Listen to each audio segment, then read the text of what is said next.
खुदा का शुक्र है कि उन्होंने टोकरी उठाकर नहीं देखी थी, क्योंकि टोकरी के नीचे 70 फुट लंबी रस्सी का गुच्छा पड़ा हुआ था।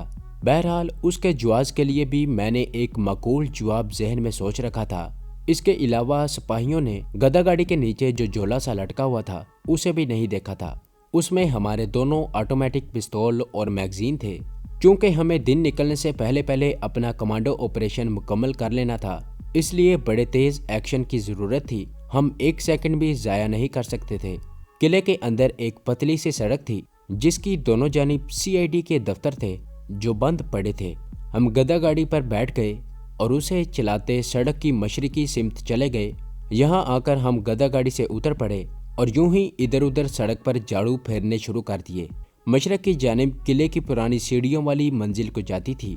सीढ़ियों के ऊपर बल्ब रोशन था। उसकी रोशनी में 2 सिपाही पहरा दे रहे थे। उनमें से एक स्टूल पर बैठा था, राइफल उसने घुटनों पर रखी हुई थी।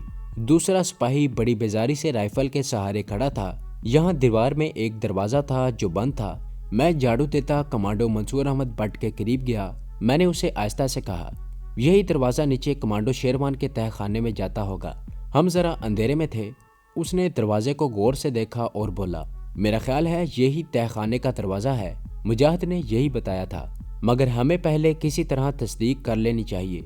मैंने कहा, तस्दीक करने का वक्त हमारे पास नहीं है, हमें एक्शन शुरू कर देना चाहिए।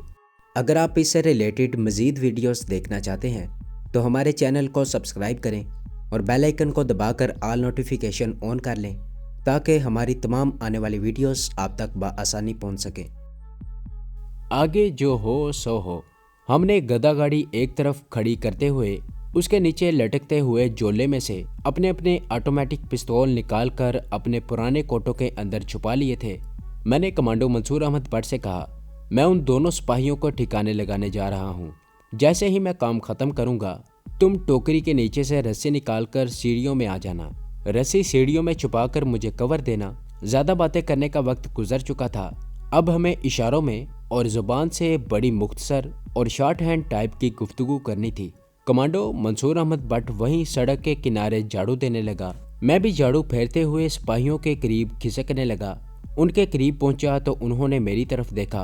ओए, तुम कौन हो? बूटा मसीह कहाँ है? मैं हाथ बांध कर सीधा होकर खड़ा हो गया। महाराज, बूटा और मुंशी शादी पर गांव गए हुए हैं। उनकी जगह मैं और मेरा भाई मुरली आए हैं। दूसरे सिख ने हंसकर कहा, तो फिर बजाओ मुरली। मैं झाड़ू देता हुआ उन सिपाहियों के थोड़ा पीछे आ गया। पीछे आते ही मैंने दाएं बाएं सड़क पर निगाह डाली। वहां उस वक्त हमारे सिवा और कोई नहीं था। मैंने झुके झुके कोट के अंदर हाथ डालकर ऑटोमेटिक पिस्तौल निकाल लिया और निकालने के साथ ही यके बाद दीगरे दोनों सिपाहियों की पीठ पर 3-3 फायर कर दिए। सलेंसर की वजह से पिस्तौल के धमाके नहीं हुए थे।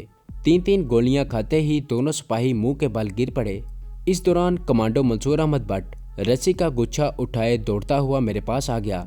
मैंने दोनों सिपाहियों की लाशों को घसीटकर एक तरफ अंधेरे में डाल दिया। मैंने कमांडो मंसूर अहमद भट्ट से कहा, सीढ़ियों में छुप जाओ, चौकस रहो, मैं तहखाने में जा रहा हूँ। सीढ़ियों के पास ही जो दरवाजा था उस पर ताला पड़ा हुआ था। मुझे पूरा यकीन नहीं था कि ये दरवाजा तहखाने को ही जाता है। उसमें असले का जखीरा भी हो सकता था, मगर अब इस किस्म की सोच का कोई फायदा नहीं था। मैंने दरवाजे के ताले पर फायर किया। गोली ने ताले को उड़ा दिया। मैं थोड़ा सा दरवाजा खोलकर दूसरी तरफ गया तो नीचे जीना जाता था। 6-7 सीढ़ियां थीं। नीचे आखिरी सीढ़ी के ऊपर भी हल्की रोशनी वाला बल्ब रोशन था। यहाँ भी एक दरवाजा था जिस पर ताला पड़ा हुआ था। मैंने उसे भी पिस्तौल के फायर से उड़ा दिया। दरवाजा खोला और दूसरी तरफ आ गया। सबसे पहले मैंने जिस शय को देखा वो एक आदमी था जो नंगे फर्श पर औंधा होकर पड़ा था। फायर की आवाज से उसने गर्दन जरा सी उठाकर मेरी तरफ देखा। मैंने कमांडर शेरवान को इस जख्मी और नकाहत की हालत में भी पहचान लिया था। मैंने जाते ही उसे बाजू से पकड़कर आहिस्ता से उठाते हुए कहा, कमांडर, हम आपको ले जाने आए हैं, क्या आप चल सकेंगे? कमांडर शेरवान ने मुझे देखा तो उसके चेहरे पर जख्मों के निशान थे और जो कमजोर हो रहा था उस पर रौनक सी आ गई। कहने लगा, मैं चल सकता हूँ। मैं कमांडर शेरवान को अपने पीछे पीछे चलाता सीढ़ियां चढ़कर तहखाने के दूसरे दरवाजे से बाहर आया तो कमांडो मंसूर अहमद भट्ट को पिस्तौल हाथ में लिए एक तरफ खाद में बैठे देखा। वो हमें देखकर जल्दी से उठ खड़ा हुआ। उसने आगे बढ़कर कमांडो शेरवान को गले लगा लिया मैंने आहिस्ता से कहा, जल्दी से ऊपर छत पर चलो। कमांडो मंसूर अहमद भट्ट, मैं आगे जाऊंगा। ऊपर 2 आदमी पहरे पर होते हैं। मैं सीढ़ियां चढ़कर छत वाले दरवाजे की आखिरी सीढ़ी पर बैठ गया। मैंने गर्दन जरा बाहर निकालकर छत पर निगाह डाली। अपने मुजाहिद के जासूस ने जो नक्शा बताया था बिल्कुल वही नक्शा था। हम किले की छत की मशरकी सिमत निकले थे। सामने काफी कुशादा पुरानी छत थी जिसके किनारे पर सीमेंट और ईंटों की बनी हुई पुरानी मचान थी, जहां फौज के जमाने में मशीन गन की पोस्ट हुआ करती थी। मैंने दूर से एक सिपाही को आते देखा। उसने राइफल कंधे पर लटका रखी थी और बड़ी आहिस्ता आहिस्ता दीवार की दूसरी जानिब देखता चल रहा था। मैंने सीढ़ियों में नीचे मुंह करके हल्की सी सीटी बजाकर कमांडो मंसूर अहमद भट्ट को इशारा दिया कि होशियार रहे। सिपाही मेरी तरफ ही आ रहा था, शायद वो नीचे जाने वाला था। मैं सीढ़ियों में एक तरफ होकर दीवार के साथ लग गया। मेरी सारी तवज्जो इस बात पर थी कि उस सिपाही को हलक से आवाज निकालने या राइफल का फायर करने की मोहलत नहीं मिलनी चाहिए। ये सिपाही हिंदू ही होगा क्योंकि वो सिख नहीं था। वो वाकई सीढ़ियां उतर कर नीचे जा रहा था। जैसे ही वो सीढ़ियों की चौखट के सामने आया, मेरे हाथ में जो ऑटोमेटिक पिस्तौल था उसमें से ठक ठक की आवाज के साथ 2 फायर हुए और दोनों गोलियां सिपाही के सीने में उतर गईं और वो धड़ाम से सीढ़ियों में मुंह के बल गिरा। मैं उसे खींचकर छत पर ले आया। वो अभी जिंदा था। मैंने एक फायर उसके सर में किया।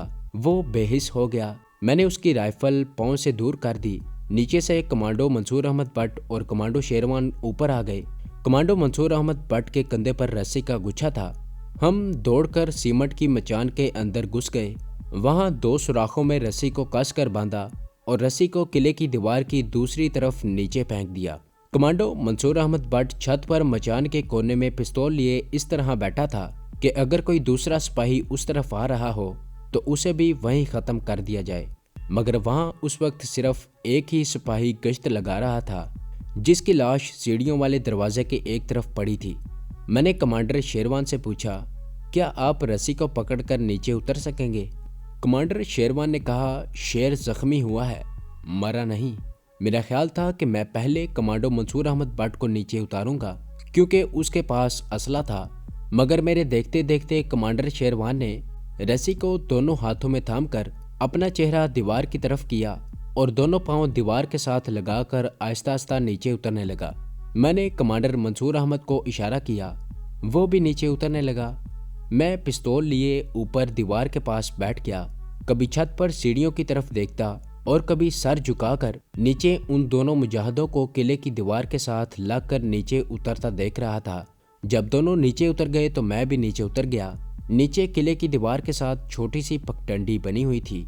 चूंकि इस कमांडो एक्शन का प्रोग्राम हंगामी हालात में अचानक बन गया था, इसलिए हम ये तय नहीं कर सके थे कि कमांडर शेरवान को किले से निकालकर किस तरफ ले जाना चाहिए। अगर दूसरी रात को इस मंसूबे पर अमल किया जाता तो हमने कमांडर शेरवान को किसी महफूज मकाम पर पहुंचाने का पहले से बंदोबस्त किया होता। तो ये थी हमारी आज की एपिसोड।